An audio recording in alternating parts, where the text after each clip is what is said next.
Hello everyone, my name is Kevin Winder and today's video is called Protest.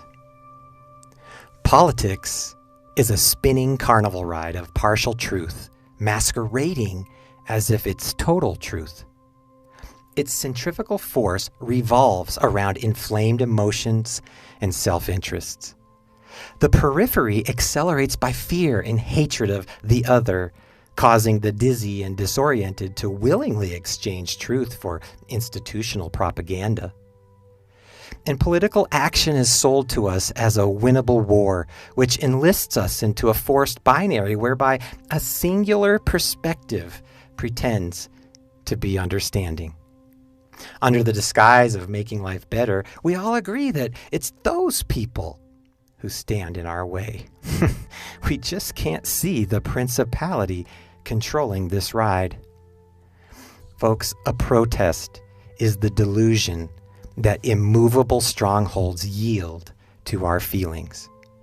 Once we're chained into the ride, our suffering is transferred by inflicting it upon others. We place our sentiments on signs and go about inebriated with revenge or hatred and fear. And the competing echo chambers on both sides are constantly gaining ammunition by the hypocrisy of the day or the decade or the centuries. It just never ends.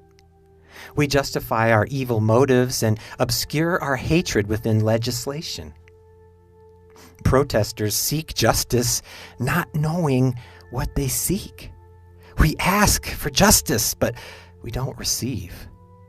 James says this is not the wisdom that comes down from above. This is earthly, unspiritual. It's demonic. For where jealousy and selfish ambition exist, there will be disorder in every vile practice. That sounds familiar.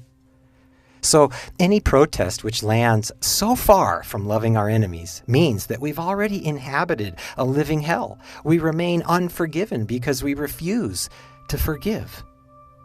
The oppressed who seek relief end up oppressing, and around we go, plotting our next power acquisition while we forget humility.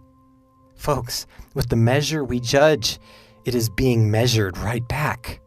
We sought justice. Well, behold, justice.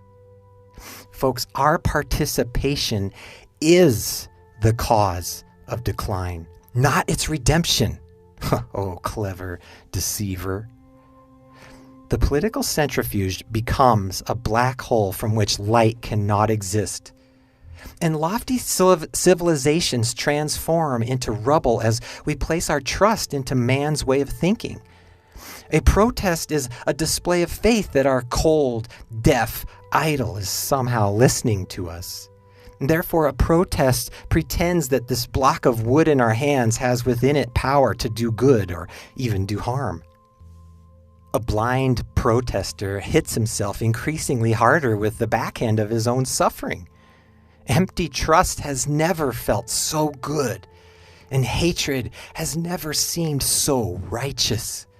Here, drink more of the elixir. Everyone I know wishes this could end. And folks, I'm here to tell you, it can. Just stop protesting.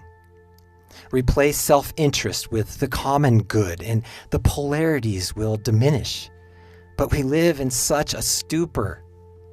Poverty of our souls has come on us like a bandit, and scarcity like an armed man. Where are the guides who should know better? Why has wisdom left us? This wound, folks, cannot be healed by policy or candidates. There are colors our eyes cannot perceive and sounds beyond the range of our hearing. And folks, that means reality extends beyond our perceptions and our assumptions. And no one, not a single person, possesses the whole picture.